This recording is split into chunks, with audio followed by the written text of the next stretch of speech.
जितर आहे हयाती पई सारी दसे राहूं अबाणन जूं पई निहारी दसे। जितर आहे हयाती पई सारी दसे राहूं अबाणन जूं पई निहारी दसे। जितर आहे हयाती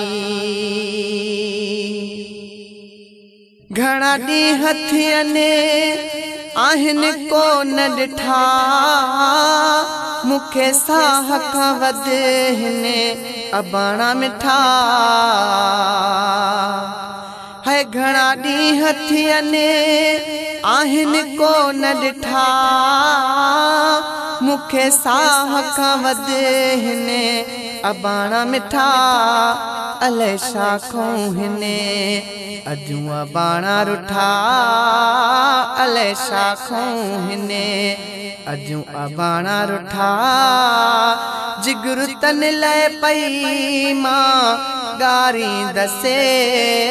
जितर आहे हयाती पई सारी दसे राहूं अबाणन जूं पई निहारी दसे। जितर आहे हयाती मुझी सागिन बिना घड़ी का न सरे पई तन खे दिल थी याद करे। वो मुझी सागिन बिना घड़ी का न सरे पई तन खे दिल थी याद करे। गुलशन सोमरो मुखों अबाणा परे अलाए छा खाऊं में मुखों अबाणा परे। पाए पादुगिचिया गले पुकारी दसे। जितर आहे हयाती पई सारी दसे राहूं अबाणन जूं पई निहारी दसे। जितर आहे हयाती वो घणा ॾींहं हथियने आहिनि को न ॾिठा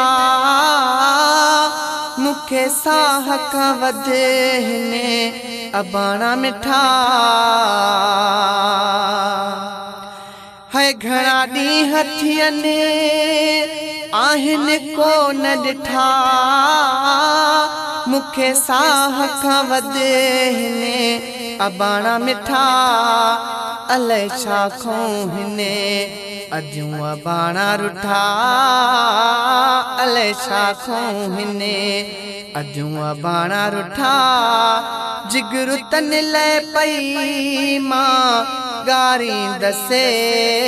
जितर आहे हयाती पई सारी दसे राहूं अबाणन जूं पई निहारी दसे। जितर आहे हयाती है सो लगी मुझे ना तू हिसाबन में मुझा सूर छापियल थी किताबन में।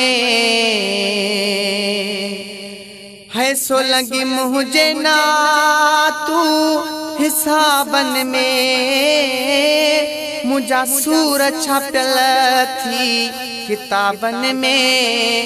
लिखण वारे लिखया मन हिन जे नसीबन में। लिखण वारे लिखया मन हिन जे नसीबन में। अब अखिड़न मां अयूब हारी दसे।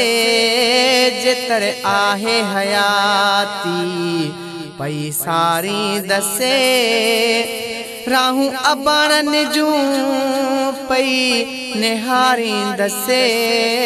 जितर आहे हयाती।